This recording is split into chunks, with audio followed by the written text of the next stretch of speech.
Hello दोस्तों, कैसे हैं आप लोग। जोसर क्लासेस में आपका स्वागत है। जैसा कि हमने आपसे कहा था कि हम लोग यहाँ पर पूरा अच्छे से जो आपका R O A R O का पेपर है उसके लिए इम्पॉर्टेंट रीजनिंग में, जिसमें आपके यहाँ पर 50 नंबर की रीजनिंग आने वाली है, जिसमें लगभग 10 से लेके 12 प्रश्न गणित के होंगे और लगभग जितने अगर मैं बात कर लूँ 35 से लेके 38 क्वेश्चन आप लोगों के यहाँ पर रीजनिंग के देखने को मिलेंगे। और ये रीजनिंग के वही प्रश्न सही कर पाएगा जो यहाँ पर प्रैक्टिस करेगा। देखो, आप लोग जीके को अच्छे से पढ़ चुके हैं, उसके लिए आप लोग अलग अलग टाइम निकालें। परंतु जो मैं यहाँ पर टॉपिक करा रहा हूँ, लगभग 10 मिनट के अंतर्गत आपके सारे टॉपिक यहाँ पर क्लियर हम लोग करवा रहे हैं रोज़ के रोज़। इससे पहले मैंने आप लोगों को यहाँ पर अच्छे से क्या करवाया था, आप लोगों ने, मैं आशा करता हूँ आपने देखा होगा। इससे पहले मैंने आप लोगों को यहाँ पर आयु वाले प्रश्न पूरे करवा दिए थे। अब हम लोग यहाँ पर इसके अंतर्गत डाइस वाले प्रश्न को पूरा करेंगे। आज ही हम लोगों का दूसरा दिन है जिसमें हम डाइस को कंप्लीट कर रहे हैं। डाइस को यहाँ पर अगर मैं बताऊँ तो कॉन्सेप्ट होता है, डाइस में दो प्रकार के डाइस होते हैं, एक होता है ओपन डाइस, एक होता है क्लोज डाइस। ओपन डाइस वह डाइस होता है जिसमें आप लोग देख रहे हैं, यह एक ओपन डाइस है। अगर हम बात करेंगे ये एक क्लोज डाइस है। तो आप लोगों से प्रश्न कहाँ से कैसे बनेंगे मैं डायरेक्ट वहाँ पर चर्चा करता हूँ। ज़्यादा हम बातों को इधर उधर नहीं करेंगे, हमारा कॉन्सेप्ट सिर्फ इतना ही चलता है। सीधे हम लोग एग्ज़ाम ओरिएंटेड बातों पर ही चर्चा करते हैं। देखो, अब मैं बात बता देना चाहता हूँ, डाइस हमारे दो प्रकार के होते हैं, एक होता है स्टैंडर्ड डाइस, एक होता है जनरल डाइस, एक होता है हमारा ओपन डाइस। स्टैंडर्ड डाइस और जनरल डाइस आप लोगों के क्लोज डाइस के अंतर्गत आते हैं। कभी कभी आप लोगों से ओपन डाइस से सीधे क्लोज डाइस बनाने के लिए भी दे देता है। 3 प्रकार के प्रश्न बनते हैं, तो हम लोग यहाँ पर देख लेते हैं। और एक आप लोगों का बनता है जिसमें कलर दे दिया जाता है, एक एक ऐसे प्रकार के बनते हैं। तो मैं कह सकता हूँ 4 प्रकार के डाइस के प्रश्न बनते हैं। तो सबसे पहले हम लोग देख लेते हैं यहाँ पर इसका कॉन्सेप्ट क्या है। देखो, जो स्टैंडर्ड डाइस होता है, स्टैंडर्ड डाइस का एक कॉन्सेप्ट होता है जिसमें आपके आमने, देखो यहाँ पर क्या लिखा है, अगल बगल के जो योग होगा।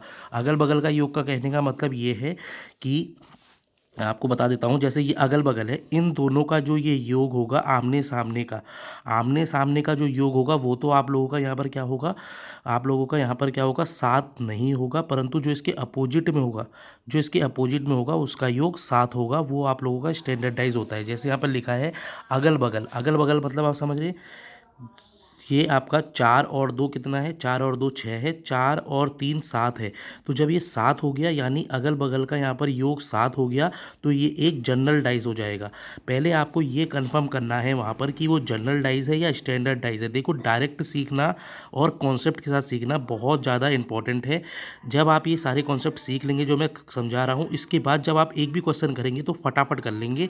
ठीक है, तो यहाँ पर जनरल क्या है, जनरल डाइस वह डाइस होता है जिसमें आमने सामने अगर आप देखेंगे तो वहाँ पर 7 आ सकता है।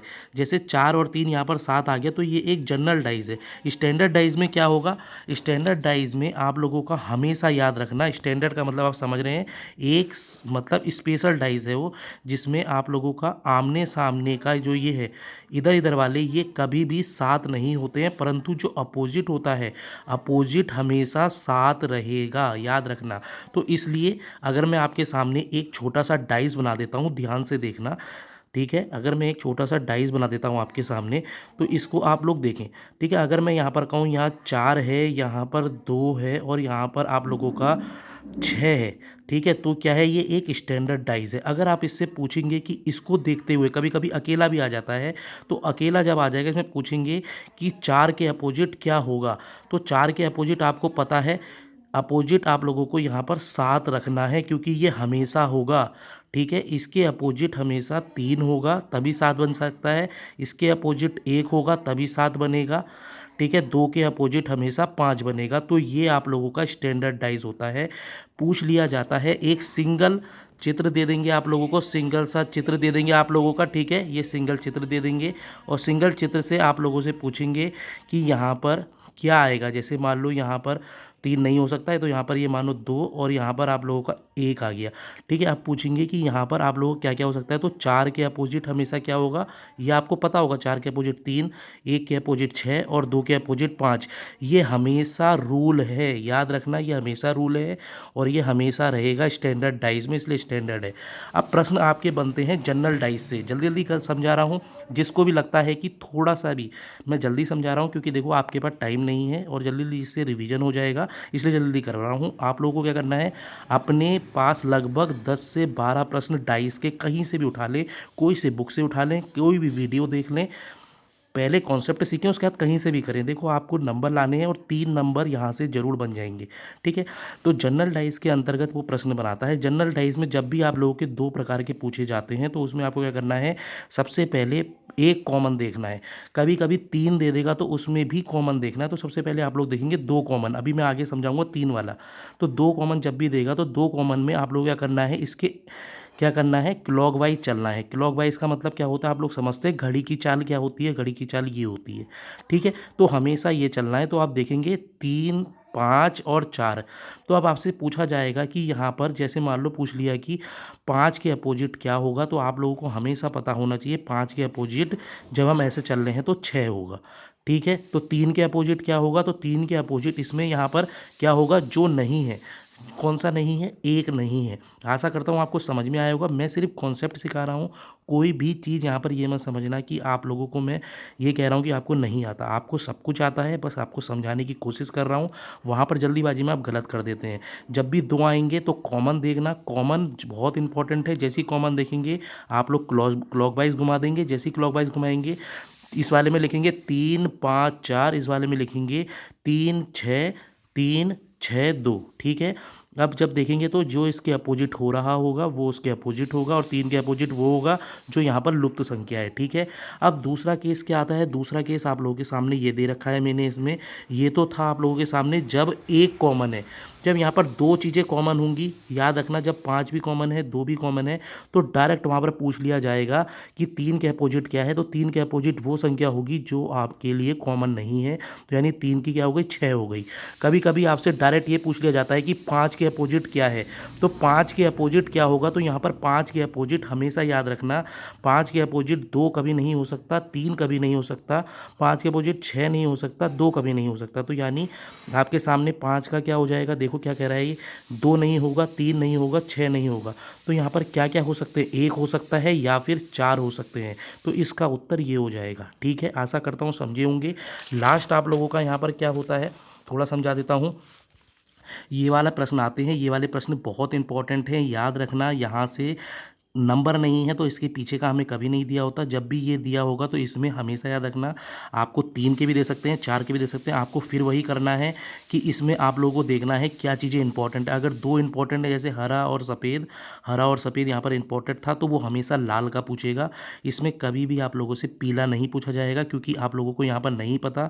नंबर में तो आपको पता था ना, 1 के साथ 6 हो सकता है, 1 के साथ 3 हो सकता है, परंतु पीले के साथ नहीं पता कौन सा रंग होगा। इसलिए हमेशा इसमें छोटा ही प्रश्न बनता है कि 2 के साथ 2 दिए होते हैं और 2 कॉमन देंगे, और 2 कॉमन जैसे हरा और सफ़ेद दिया है, यहाँ पर भी हरा और सफ़ेद देंगे, तो लाल के साथ जो अपोजिट होगा वो पीला हो जाएगा। आशा करता हूँ आपको ये समझ में आया होगा। याले कॉन्सेप्ट कर लेना, इस बार याला कॉन्सेप्ट आपका आ सकता है, ठीक है। अब इंपॉर्टेंट है आपका ये वाला डाइस। देखो 10 मिनट में मैंने लगभग आपको रिवीजन पूरा करवा दिया। आपको वीडियो अच्छी लगी हो तो ज़रूर इसको लाइक और सब्सक्राइब करना, क्योंकि हम लोग डेली एक एक चीज़ करवा रहे हैं।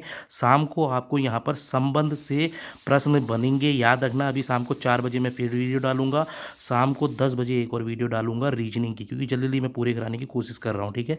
ओपन डाइस में हमेशा याद रखना, ओपन डाइस में एक जैसे ये है, मैंने मान लिया डी को मैंने उठा के यहाँ रख दिया, ठीक है। ये डी वाला कॉलम है, तो डी से याद रखना कभी भी इसके कोने से नहीं मिलना चाहिए, कभी भी इसके यहाँ से नहीं मिलना चाहिए।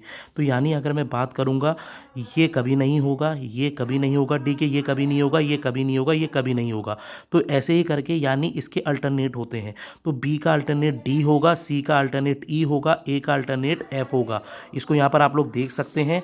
अब ऐसे ही करके एक दूसरा टाइप बनता है ऐसा वाला।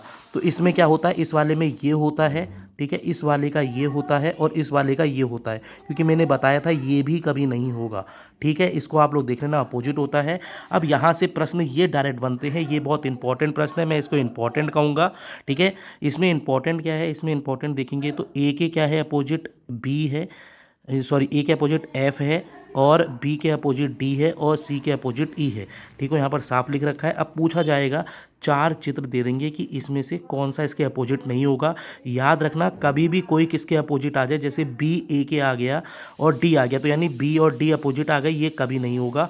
ठीक है। सी और ई अपोजिट आ गए हैं, ये भी कभी नहीं होगा। अगर मैं बात करूँगा यहाँ पर सी, इसके अंतर्गत बी बी और डी आ गया, ये भी कभी नहीं होगा। तो यानी ये डायरेक्ट इसका आंसर हो जाएगा। ठीक है, आशा करता हूँ ये समझे होंगे। एक इंपॉर्टेंट चीज़ ये है, अब मैंने तुमसे कहा था कि 3 वाला आएगा तो कैसे करना है। 3 वाले को हम 2 तरीके से कर सकते हैं।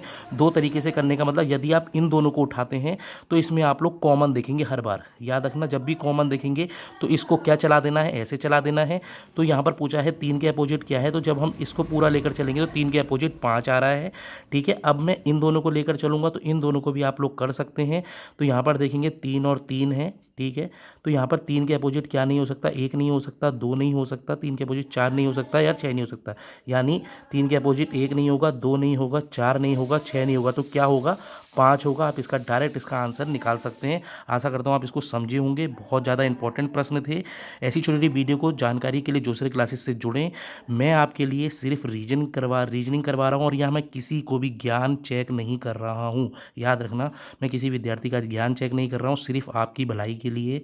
यहाँ पर 3 प्रश्न डाइस से बनेंगे।